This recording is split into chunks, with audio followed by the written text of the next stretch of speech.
नमस्कार, एक बार फिर से आ गए हम अपने YouTube चैनल लर्निंग क्लासेस पर। और आज हम मैथमेटिक्स के दूसरे वीडियोज़ लेकर के आए हैं। आज के वीडियोज़ में हम बताएंगे नंबर के विषय में, यानी नंबर क्या है। नंबर क्या है तो डिजिट और digit plus group of digit, यानी अंक और अंकों से बने, अंक और अंकों के समूह जो गिनती में आते हैं, अंक और अंकों के समूह जो गिनती में आते हैं, ये गिनती के लिए है। इसको हम क्या कहेंगे? संख्या कहेंगे। अब देखिए, नंबर जो है हमारा ये डिजिट से ही बनता है, मीन्स डिजिट भी शामिल होता है नंबर में। और नंबर में डिजिट के साथ साथ डिजिट के समूह जुड़ते हैं। अगर हम एक अंक की बात करें तो केवल हम डिजिट ले लेंगे, लेकिन दो अंकों की जहां हम बात करेंगे वहां दो अंक एक साथ जुड़ करके तब संख्या का निर्माण करते हैं। तो जो भी हमारे अंक और अंक से मिलकर के बनते हैं उसको हम क्या कहेंगे? संख्या कहेंगे। ये जो हमारा संख्या है यह क्या है? मैथमेटिक्स का वर्ल्ड है, यानी संसार है, यानी वर्ल्ड ऑफ नंबर्स की हम आज बात करने वाले हैं। देखिए, वर्ल्ड ऑफ जो हम बात करेंगे आज के वर्ल्ड में, यानी आज के संसार में, जो मैथमेटिक्स का जो आज हम संसार लिए हैं वो है हमारा नंबर। तो आज हम नंबर में जानेंगे कौन कौन से नंबर किस प्रकार से आते हैं और कैसे आते हैं। चलिए बात करते हैं हमारा पहला नंबर। पहला नंबर हमारा क्या होता है? Natural number. ये है हमारा नेचुरल नंबर। नेचुरल नंबर जिसको हम कहते हैं प्राकृत संख्या। ये है हमारा प्राकृत संख्या। तो देखिए, प्राकृत संख्या में क्या सब हो सकता है। प्राकृत संख्या में हम डिजिट शुरू करेंगे, यानी 1 2 3 4। यहाँ से आप इन्फिनाइट तक जा सकते हैं, जहाँ तक आप जाइए, जहाँ तक इंड है इन्फिनाइट तक, ये सारे के सारे क्या होंगे? नेचुरल नंबर होंगे। इसमें आप 5000 बोलिए, वह भी इसमें आ जाता है, यानी कि ये नेचुरल नंबर में आता है, यानी प्राकृत संख्या में आता है। दूसरा हमारा होता है होल नंबर। होल नंबर आता है, ये दूसरा हमारा होल नंबर, यानी कि पूर्ण संख्या। नेचुरल नंबर से हमारा संख्या पूर्ण नहीं होता है, तो हमारा पूर्ण संख्या कैसे होता है? इसको पूर्ण करने के लिए इसमें जीरो को ऐड करना होता है, यानी 0 1 2 3 4 से लेकर के इन्फिनाइट तक जब हम जाते हैं तो ये हमारा क्या होता है? होल नंबर होता है, यानी पूर्ण संख्या होती है। जब जीरो का आविष्कार हुआ तो प्राकृत संख्या में जीरो को ऐड कर दिया गया, तो हम समझ लिए कि हमारा संसार जो जीरो के बगैर था वो जीरो मिल जाने से पूर्ण हो गई। तो हमारा क्या हो गया? होल नंबर, यानी पूर्ण संख्या हो गई। तीसरा हम बात करेंगे इवन नंबर की। इवन नंबर जो हमारा होता है जिसको हम कहते हैं सम संख्या। क्या कहते हैं? सम संख्या।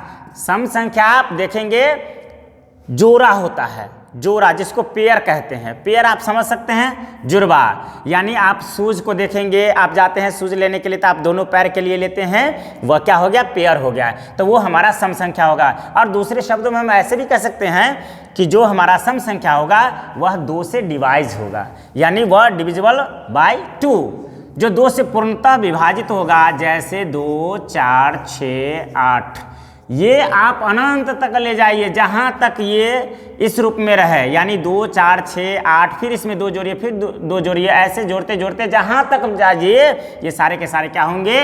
इवन नंबर होंगे। तो आप समझ सकते हैं कि 2 में भी 2 से डिवाइड लगेगा, 4 में भी लग रहा है, 6 में भी, 8 में भी, ऐसे जो भी जाएगा वो जोड़ा जो होगा, जुड़वा जो होगा, वह सब के सब क्या होगा? सम संख्या, इवन नंबर होगा। चलिए बात करते हैं हमारा चौथा, यानी ये है odd number. Odd number just opposite of even number, यानी इसको बोलते हैं विषम संख्या। ये हमारा है विषम संख्या। विषम संख्या क्या है? जब इसका अपोजिट लेना है तो इसके बीच का लीजिए ना, 2 से पहले क्या है? 1 है, 4 से पहले क्या है 3 है, और 4 के बाद क्या है 5 है, फिर देखिए 7 है 9 है, ये सब क्या हो जाएगा हमारा, ये सारे के सारे संख्या हमारे क्या हो जाएंगे, विषम संख्या होंगे। अच्छा एक और बात मैं बता दूं विषम संख्या के बारे में कि ये 1 3 2 संख्या को अगर हम जोड़ते हैं तो हमारा होता है 4, मतलब 2 का स्क्वायर। अगर 3 को जोड़ते हैं तो 5 3 8 1 9 यानी 3 का स्क्वायर। अगर 4 संख्या को जोड़ते हैं तो वो होगा हमारा 4 का स्क्वायर। अगर 5 को जोड़ते हैं तो वो 5 का स्क्वायर होगा। देखिए कितना ये ट्रिक है, जिसको हम समझ जाएंगे तो हम समझ सकते हैं कि जब भी कभी हम ओड नंबर को जोड़ेंगे, अगर 2 ओड नंबर को जोड़ते हैं मतलब हम सीधे सीधे समझ लेंगे कि 2 को जोड़ने का मतलब है कि 2 का स्क्वायर। अगर रहेगा कि 50 ओड को जोड़ने पर 50 ओड नंबर को जो सीरियली है उसको अगर जोड़ते हैं 1 से लेकर के तो उसका स्क्वायर मतलब उसका योग कितना होगा, जोड़ कितना होगा, तो 50 का स्क्वायर कर दीजिए वो आ जाएगा। चलिए आप बात करते हैं ओड नंबर के बाद बात करते हैं हम कंपोजिट नंबर की, बात करते हैं कंपोजिट नंबर की। अब कंपोजिट नंबर को क्या कहते हैं, इसको कहते हैं भाज्य संख्या। ये भाज्य संख्या का मतलब आप समझ गए, भाज्य का मतलब भाग और संख्या मतलब जो भाग लगे जिसमें। तो भाग लगने के लिए देखिए किसी भी संख्या में एक और खुद की संख्या से तो भाग लग जाता है, लेकिन एक और स्वयं संख्या के अलावे अन्य संख्या से भी भाग लगे। तो देखिए दोस्तों, जो हमारा भाज्य संख्या होगा, कंपोजिट नंबर होगा, वह हमारा क्या होगा, वह होगा हमारा भाज्य संख्या। भाज्य संख्या क्या होगा, जिसमें एक और स्वयं वह संख्या के अलावे अन्य संख्या से भी भाग लगे। अब देखिए इसको हम कैसे समझेंगे, किस किस से भाग लगेगा।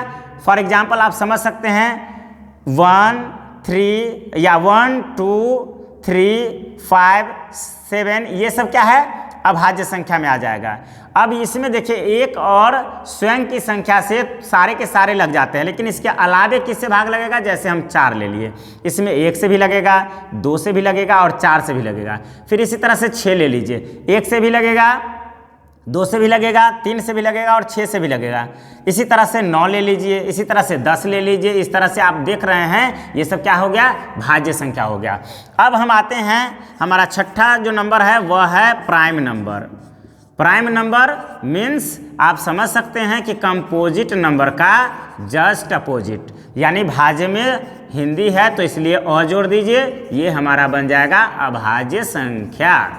क्या बन जाएगा, अभाज्य संख्या। अब देखिए अभाज्य संख्या में क्या होगा, अरे भाई अभाज्य संख्या वही होगा जो भाज्य नहीं होगा। भाज्य कौन नहीं होगा, जिसमें एक और स्वयं के अलावा अन्य संख्या से क्या हो, भाग न लगे। यहाँ पर भाग लगे और यहाँ भाग न लगे, इस चीज को जरा ध्यान दीजिएगा। अगर भाग लग गया अन्य संख्या से तो वो हो जाएगा कंपोजिट नंबर, भाज्य संख्या। और यदि एक और स्वयं के अलावे अन्य संख्या से भाग न लगे तो वह हो जाएगा हमारा अभाज्य संख्या। अभाज्य संख्या किसको कहेंगे, देखिए पहला हम समझ लेते हैं 2 हो गया, 3 हो गया, 5 हो गया, 7 हो गया, या और भी देखिए हम बता सकते हैं 11 है, इसमें भी नहीं लगेगा, 13 है, अच्छा 7 हो गया है, 13 के बाद 17 है, 17 के बाद 19 है। ये सब जो है समझिए कि ये अभाज्य संख्या है, यानी प्राइम नंबर है। अब देखिए बात करते हैं हम सातवां हमारा हो गया रेशनल नंबर। रेशनल नंबर जानते हैं, रेशनल नंबर कहते हैं परिमेय संख्या को। किसको कहते हैं, परिमेय संख्या को। अब देखिए परिमेय संख्या किसको कहेंगे, तो हमारा परिमेय संख्या जो होगा जिसको भिन्न के रूप में लिख सके, भिन्न के रूप में लिख सके, जिस संख्या को हम भिन्न के रूप में लिख सकते हैं, है ना।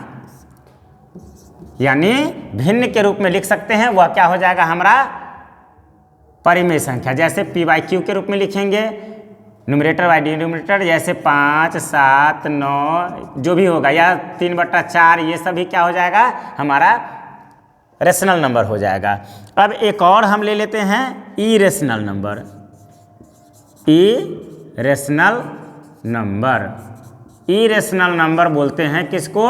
इसी का जस्ट अपोजिट, मीन्स रेशनल का जस्ट अपोजिट, और जोड़ दीजिए इसमें, ये हो गया हमारा अपरिमेय संख्या।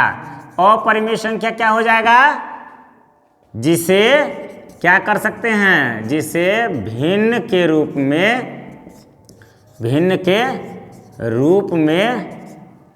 नहीं लिख सकते हैं, नहीं लिख सकते हैं। तब भिन्न के रूप में किसको नहीं लिख सकते हैं? जो अपरिमेय होगा। अब देखिए कौन सा हो सकता है? रूट में 2 हो गया, रूट में 3 हो गया, रूट में 5 हो गया, ये सब क्या होता है? अपरिमेय संख्या होता है। यानी रूट में जो भी संख्याएं हमारे होते हैं वो सब क्या होता है? अपरिमेय संख्या होता है। अब देखिए 2 संख्याएं और मैं बताना चाहता हूं, तो हम यहां शुरू कर लेते हैं। चलिए, हमारा 8 नंबर हो चुका है। 9 नंबर देखिए दोस्तों, यहाँ हमारा कौन सा होगा? ये होगा पॉजिटिव नंबर। पॉजिटिव नंबर सब लोग जानते होंगे, इसको हम कहेंगे धनात्मक। धनात्मक क्या हो गया? 0 से बड़ा। 0 से जो बड़ा होगा वह होगा धनात्मक। जैसे 1, 2, 3, 100, 10 या जो भी हो, ये सब जो भी आएगा प्लस में आएगा वो सब क्या होगा? 0 से बड़ा होगा, वह होगा हमारा धनात्मक संख्या। अब देखिए धनात्मक संख्या, अगर हम ये लाइन खींचे, संख्या रेखा, अगर बीच में ये 0 है तो इधर जो होगा दाईं ओर, ये हमारा दायां भाग होता है, ये होता है बायां भाग। तो देखिए ये जो हमारा दायां भाग है और ये बायां भाग है, तो इधर क्या होता है? प्लस में 1, 2 होता है, और इधर क्या होता है? माइनस में 1, माइनस में 2 होता है। तो देखिए हमारा पॉजिटिव नंबर क्या हो गया? धनात्मक हो गया। धनात्मक आ जाएगा हमारा 0 से दाईं ओर आएगा। और जो हमारा 10वां है वह है निगेटिव नंबर। तो जो हमारा निगेटिव नंबर होगा, यानी यह होगा ऋणात्मक। क्या होगा? ऋणात्मक होगा। तो जो ऋणात्मक होगा वह क्या होगा? 0 से छोटा होगा। जस्ट अपोजिट समझिए, 0 से छोटा, यानी -1, -3, -5 ये सब। तो जो ये क्या होगा? ये बाएं तरफ आएगा। बाएं तरफ क्या आएगा? निगेटिव आएगा। निगेटिव नंबर जो आएगा बाईं ओर आएगा, और पॉजिटिव नंबर जो होगा वह दाईं ओर आएगा। तो हम समझ सकते हैं कि आज हमने जाना नंबर यानी संख्या, और आज के वीडियोज़ में हम 10 नंबर को जान लिए, यानी 10 नंबर्स हम समझ गए। अगली वीडियोज़ में हम इन नंबर्स का खेल करेंगे और हम जानेंगे कि किस तरह से इन नंबर्स की सहायता से हम किसी भी मैथमेटिकल प्रॉब्लम्स को सॉल्व करते हैं, इसी का यूज़ करते हैं। तो चलिए, तब तक के लिए नमस्कार, थैंक यू। लाइक कीजिए, शेयर कीजिए, कमेंट कीजिए। अगर वीडियो अच्छा लगे तो लाइक कीजिए, और लिंक भी लोगों को शेयर कीजिए। और हमारे इस चैनल पर अगर आप नए हैं तो इसे प्लीज़ सब्सक्राइब कीजिए, ताकि हमारा जो भी वीडियोज़ हम डालें आप तक सीधे पहुँचे। Thank you.